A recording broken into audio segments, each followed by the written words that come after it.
No vídeo de hoje eu vou trazer alguma ideia do que seja origens versus aplicações. Isso segundo este livro texto, Contabilidade Básica, do José Carlos Mayon. Bom, esse é um tema do capítulo, vamos dar uma olhada aqui, antes que eu pule isso. Esse já é um tema do capítulo... Cadê aqui? Tá sumindo. É o capítulo 4, nós queremos encontrar ele aqui, peraí.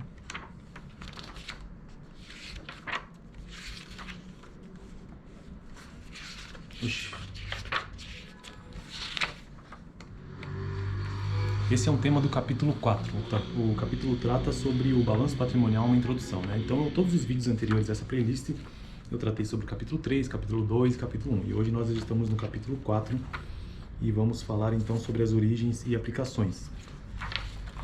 O que o autor do livro traz sobre isso? Ele diz que todos os recursos que entram numa empresa passam pelo passivo e pelo patrimônio líquido do balanço patrimonial. Então, ponto final é esse, ou a verdade que ele deixa explícito aqui é que todos os recursos que entram numa empresa, elas têm que passar necessariamente pelo passivo e pelo patrimônio líquido de uma empresa.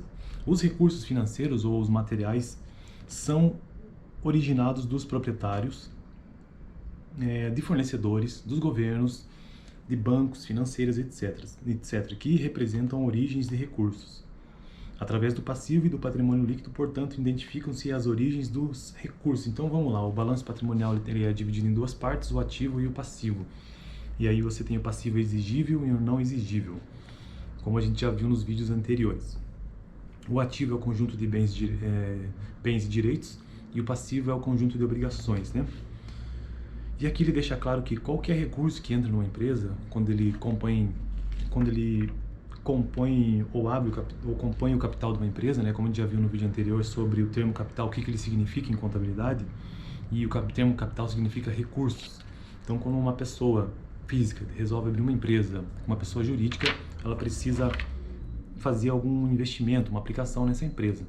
E essa aplicação, quando já está lá dentro da empresa, uma vez que ele compôs o capital, esse capital faz parte do patrimônio líquido, né? Então, ou seja, faz parte do passivo. E tudo que entra na empresa é a partir do passivo. É dali, então, que sai ou do capital de terceiros ou de capital próprio, ou as aplicações de outras áreas da empresa. Por isso que se diz que as origens partem do passivo. Mas vamos ver o que o autor continua. O ativo, por sua vez, evidencia todas as aplicações de recursos. Aplicação no caixa, no estoque, em máquinas, em imóveis. A empresa, na verdade, só pode aplicar ativo aquilo que ela tem de origem, no passivo e PL, que foi isso que eu já acabei de mencionar. Evidentemente, havendo origem de 2,96 milhões, a aplicação tem que ser proporcional. Dessa forma, fica bastante simples entender por que o ativo sempre será igual ao passivo mais PL.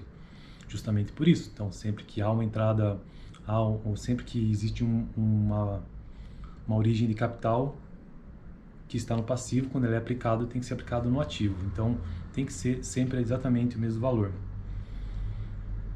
Então, o balanço patrimonial, o ativo refere-se às aplicações, o resumo do vídeo de hoje. E o passivo e o PL são as origens.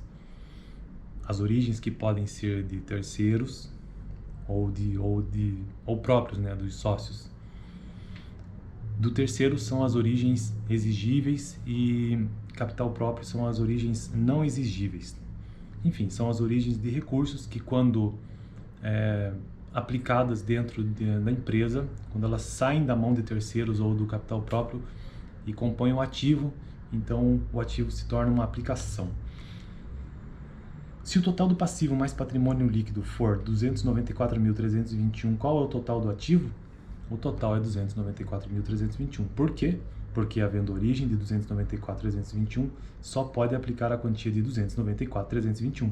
Nem um centavo a mais e nem um centavo a menos. Beleza? Então esse foi o curto vídeo de hoje. E na semana que vem, no próximo vídeo, eu tratarei sobre a principal origem de recursos. Beleza? No próximo vídeo. E já estamos quase finalizando o capítulo 4, rapaziada. Depois disso, nós teremos um item, dois, quase acabando já. Beleza? Valeu, até o próximo vídeo.